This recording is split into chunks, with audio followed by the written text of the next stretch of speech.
Hey guys, Brickman117, welcome back to the channel on part 3 of my Spirit dropship build. If you missed parts 1 and 2, they're in the description below. Now let's get on with it. So just a quick refresher to bring everybody up to speed. This is where I left things in part 2. I pretty much finalised the roof as I want it at the moment. I was missing a few studded slope pieces at the back of the roof, which I pointed out. I've since been able to strip another Cybertruck and get some more parts out. So as you can see now, this is what it looks like with that section finished. So it's all finalized and secure, which means now I can start working on the cladding of that main structural wall that creates the detailing as seen from outside the ship.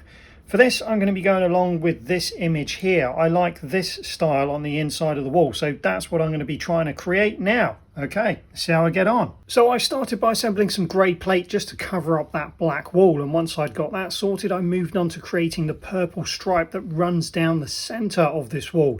It bulges out, so as you can see, I used lots of slope pieces to create this effect. I also put a little Havoc Staff Easter egg in there, seeing as so many of these sets sacrificed themselves for the good of this build. In the centre, I opted to use a black tile with some stickers on that I took from one of the old Locust builds, as I thought that would be a nice little touch in the centre there. Once I put that black tile in, I just surrounded it with some of these purple tiles just to give the detailed effect that you do actually see on the in-game asset. Once I was happy with that, it was just a case of attaching that to the grey plating, which acts like a spine holding all of that grey plating together until I come to attach it to the body of the troop bay all in one go. To do this, I'm going to start by removing the front section of the wall that I created in part 1, the purple section.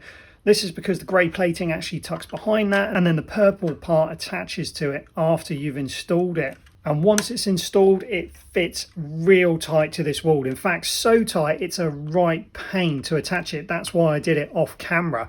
All of those studs over such a long stretch is really tricky. You have to be really forceful to get it all attached properly. That's why Mega don't do things like this in their builds. It's an absolute pain. But once it's on, it gives you so much strength. All of those studs really lock this thing together. Now that's on, we can attach the front purple section again, and just by adding 2 tile pieces, we connect the wall to the roof section, and all of a sudden it just flows effortlessly as if all one build. And if we put the end piece back on, you get a much better idea of what we're looking at here. And so far, once again, really happy. It's really starting to look like a Spirit dropship troop bay. But this wall is still a bit barren, so it needs more detail. So what I'm going to do is start adding some detail.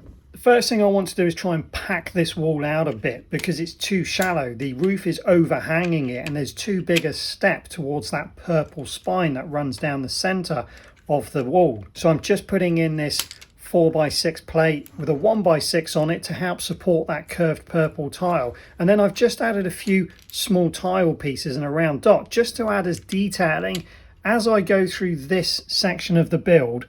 Once again, I'm going full creative license. There's not a huge amount going on in terms of detail on the in-game assets. And what is there, when I tried to recreate that, I wasn't really able to with the parts that I had available. So I scrapped my first couple of ideas and then just went full creative license.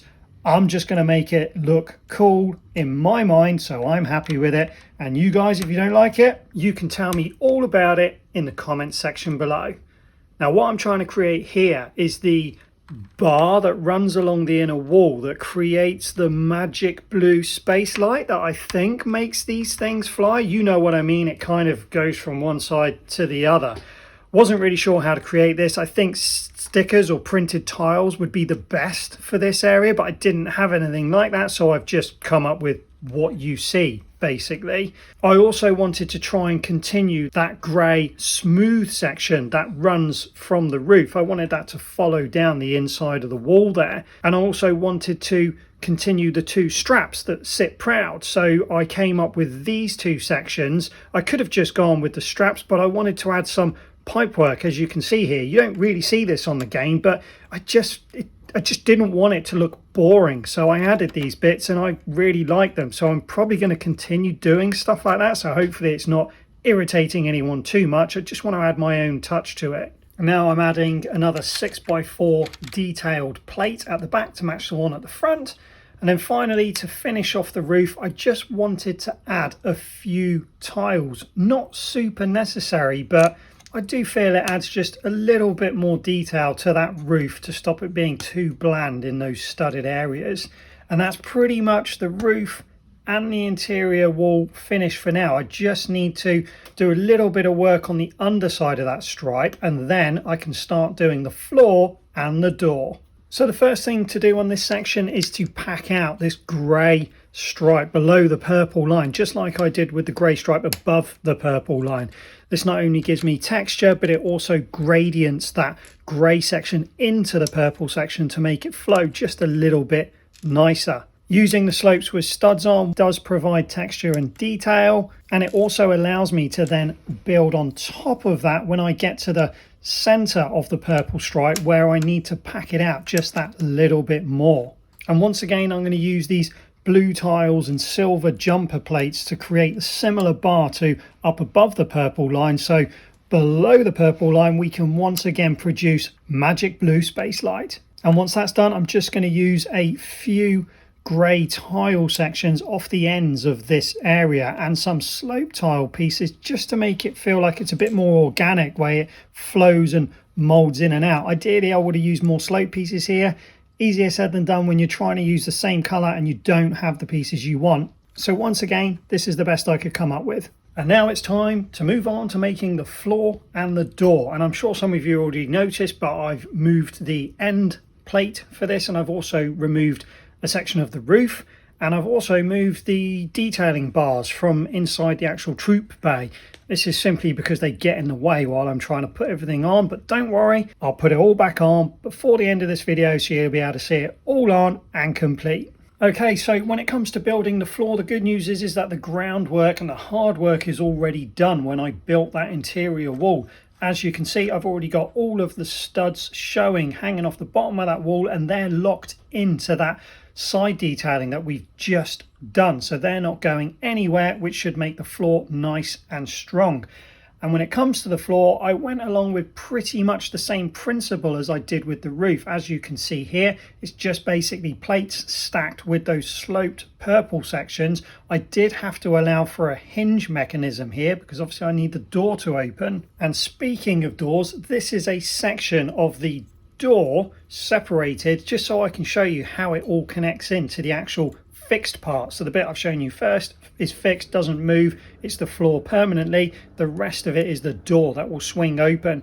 This was actually more difficult than I first anticipated because you need it to close so all of those slopes line up, but they can't interfere when they try to close or open, so they have to be perfectly set. This took about 4 or 5 attempts to get the plate height and the hinge right, just right, so it all worked out. But as you can see, when it's closed, nice and seamless. And when you've got all the other sections on, this is what it looks like, which is basically a mirror to what the roof looks like, except this hinges halfway across. And to attach it to the bottom of the troop bay, nice and easy this time. Studs in real easy because there's not as many studs. And then once it's connected, it's rock solid again. So you've got a nice firm base to attach your figures to, which can be done by those grey 4x2s. That's what they're there for, to give them something to be posed on. And now that that's installed, it's time to start working on the curved section for the door. And once again, the most simple thing here was to mirror the roof section. This is the roof section that I showed you earlier that I've just removed while we create the door. But although slightly different, the principle is the same by using those sloped wedge pieces to be able to create that curve. You can also see I've put some more silver venting detail in. And then also if we flip it over, I've put a number of these large wedged 4x4 pieces to create more studs. So when the doors open, if I want to be able to pose figures on them jumping out of that door or stood half on the door jumping off, I can pose figures wherever I wanted. Plus those 4x4s really strengthen up this run of the door. And with those two door sections finalized, all we have to do is connect the two together in a similar way using those sloped studded pieces, similar to what we did with the roof section. Once all those sections are on, you can then just attach it to the actual floor of the troop bay, where it can then be hinged up and down until your heart's content. But as you can see, there's a far too larger gap in between the roof and the floor. This did pose a bit of a problem because I wasn't sure how I was going to continue that gap up. I didn't want the roof to come down. That's not how it works. The floor or the door needed to come further up. And to do this, I struggled to get the right angle and eventually came up with this mechanism here. All looks a bit weird with lots of hinge plates and brackets and so on. But basically, this is just to be able to ensure I got just the angle that I wanted to continue that radius around if you're looking at the troop bay from the front, to make sure it looks nice and circular rather than lumpy or staggered. And once again, this just clips onto the edge of the door, nice and easy. You've got that trim there to finish off the edge of the door, and then once it's all on, you can just use those hinged pieces to just close that little gap up to make it seem like it's seamless, one continuous piece for all three sections of those curve plates for the door. And then when it's closed, you're left with this nice tidy little gap, which is actually there on the in-game assets. It's very well documented that there is a small gap so the troops can see out of it as they're coming into the battlefield before they jump out to their death. So now the door's finalised, I just want to do a little bit more work off the back of the floor where it meets the wall, because as you can see, there's one heck of a step down from the back of those purple slope tiles. So nice easy solution here. Lots more studded sloped pieces. As you can see, as soon as you add those, it just takes away that drop. It just softens that area. It makes it, it's not round, but it's roundish, and it just makes it look more aligned with the rest of the build. So once I've got those all the way along, that's that bit sorted. And then I just wanted to also continue the smooth grey centre bit that is supposed to kind of roll from the top all the way down. So I'm just going to add 6 more of these curved tile pieces off the bottom of that power bar, if that's what it's called, just to make that look like it connects up to the top a little bit more as well. I also need to reinstall the nose cone, which is still yet to be finalised, and then just add these few pieces to the bottom where the hinges are, just to finish off that area. And then on the inside, I did modify the bar assemblies slightly. I made them slightly longer to come a little bit further down. Same principle, but there's just a bit more of it, so it doesn't stop halfway up, it comes all the way down. And when they're all on, it looks like this. And the final thing I want to show you before I round this video out was I had to play around with adding some magic blue space light. These are the fork lightning pieces, or the energy lightning pieces that Mega released with the Ghost of Requiem set. I think they're an absolutely fantastic piece and they make a great stand for that ghost. I've always wanted to use them in other builds, and this is the first opportunity I feel like I've had to do that. So I've had to play around with putting them on. I think it looks pretty good. I don't really know how I'm going to feel about it until the mock is completely finished and I can put them on the other side as well. But I wanted to keep the option open all the same. If I decide that I don't like that, then I'll just put blue lights on there like the Halo 5 Spirit has. So the next part of building this Spirit is to build the other troop bay. I'm going to use this troop bay as the instructions to do the other side. Unfortunately, that means I'm going to have to unpack loads more Havoc staffs and loads more Cybertrucks to get those parts. That is going to take a while. So that means there may be a couple of weeks delay before I get you the next part of this build out. But don't worry, I'll get you some additional content that's a little bit quicker and easier to put together, so you're not left wanting in between. If you enjoyed the video, please leave a like before you go, and as always, thanks for watching, and I'll see you next time.